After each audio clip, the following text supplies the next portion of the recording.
The river didn't roar that morning. It whispered, cold and merciless.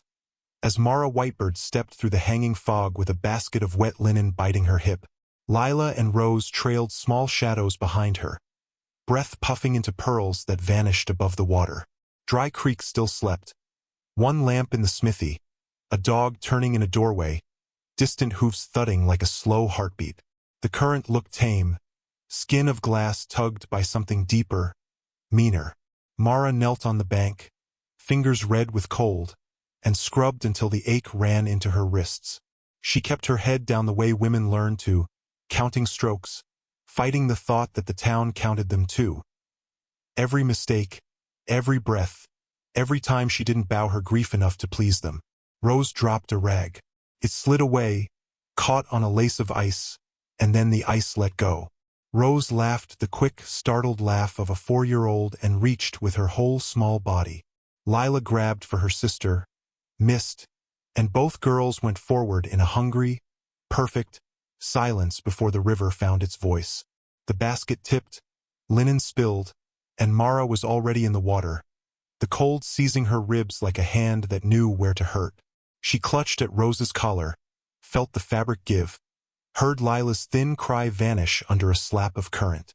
"Hold me," she gasped, not knowing if she begged the girls, the river, or the morning itself. The current took all three.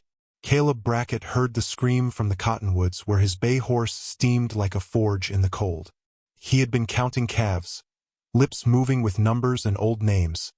A man speaking to the quiet because the quiet didn't lie. The cry broke clean through him. He threw the reins, ran. Town had stories about Caleb, the way towns do when a man is too big and too silent. Gun hand once, gambler, unfeeling. None of the stories knew his nights, or the letters he kept that no one would answer. He hit the bank hard, boots sliding, and he didn't think, because sometimes thinking is just a slower drowning. Coat off, hat gone. The river closed over his shoulders and took his breath like a toll. He found Lila first, hair like dark grass on the surface, hands opening and closing as if searching for the latch to another world. Caleb got an arm under her and kicked toward the shallows, teeth clenched against the cold, lungs clawing at what little air the river allowed. Rose rolled under him, a flash of a small shoe, a pale ribbon. Mara surfaced, wild-eyed, and Caleb shoved Lila into her arms before diving and vanishing into the slate. The second dive brought his chest near tearing, the world narrowing to silt, rocks, the pale flutter where Rose had been. He caught a sleeve, then an elbow, then the heavy, terrifying slackness of a child who'd stopped fighting. He rose like a man lifting a church. They made the bank in a flailing of knees and mud. Mara was talking to Lila with her mouth and to God with her eyes, patting, rubbing, counting breaths that wouldn't come. Caleb laid Rose on her side, pressed his palm to the little back, and breathed into her the way he had been taught once by a traveling doctor who smelled of peppermint and whiskey. The child coughed, a thin, tearing sound that cracked the morning open. Water and river grit spilled from her mouth. Mara sobbed without sound, forehead to the muddy earth, then to Rose's wet hair. Caleb rocked back on his heels, shaking like a door in wind, and only when the girls began to cry the good, angry cry did he trust that the world would keep. By noon the story belonged to Dry Creek. Some said the widow had wandered too near the bend begging for attention. Some said the giant rancher had been waiting for a chance to show off his size. The smith shook his head and said a man doesn't choose a river that cold for applause. Children reenacted the rescue with sticks in the schoolyard until the teacher clapped her hands for quiet. Mara wrapped the girls in quilts and sat them by a borrowed stove, refusing the tin of pity someone tried to press into her hand. When dusk fell, she found a stack of split firewood against her door and a dry loaf wrapped in a clean handkerchief. She turned the cloth over. No name, only careful knots a big man had tied with gentle fingers. He came the next day to mend the broken porch rail, saying nothing until he needed a nail, which he asked for like a favor. Lila brought him a chipped teacup of water and stared at the steam climbing from his shoulders into the cold. Rose hid behind the doorway and peered as if he were a safe kind of thunder she was getting to know. Mara thanked him with bread that tasted of ash and gratitude. Caleb took a small bite, nodded, and wiped the crumbs from his glove with the same care he would give a page from a Bible. On Main Street, talk shifted into nastier shapes. A drunken cousin of Mara's late husband spat by the hitching rail and said the rancher was only looking to buy himself a widow cheap. Caleb heard it, jaw ticking, but he didn't turn.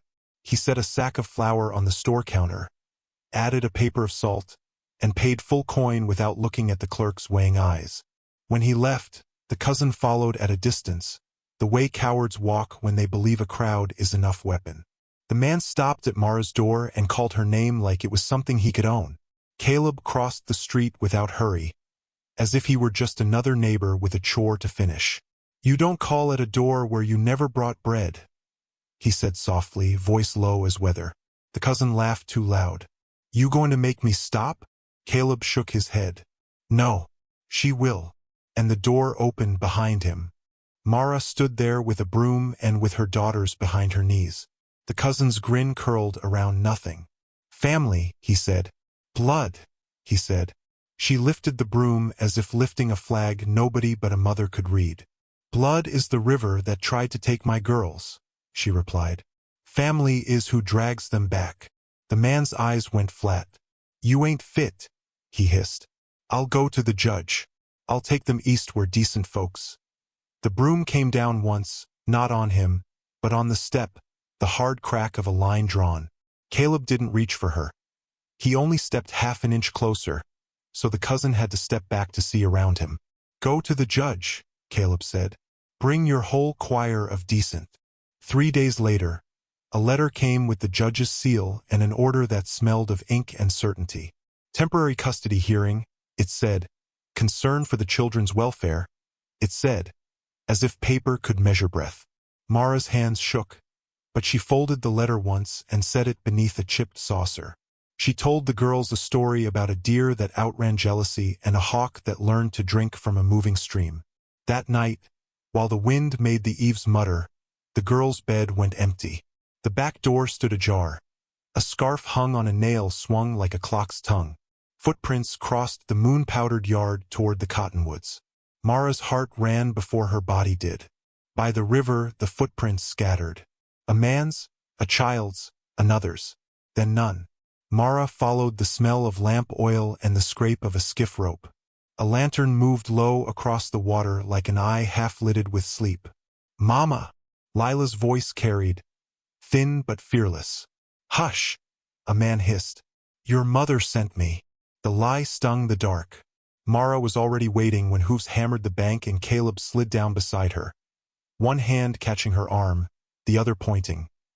There, a skiff nosing through the drift, a rope line black against the pale current. He stepped into the water without a word. The cold climbed his ribs again, mean as memory. The skiff jerked. The lantern rose to a harsh, startled flare. "Back off!" the cousin barked.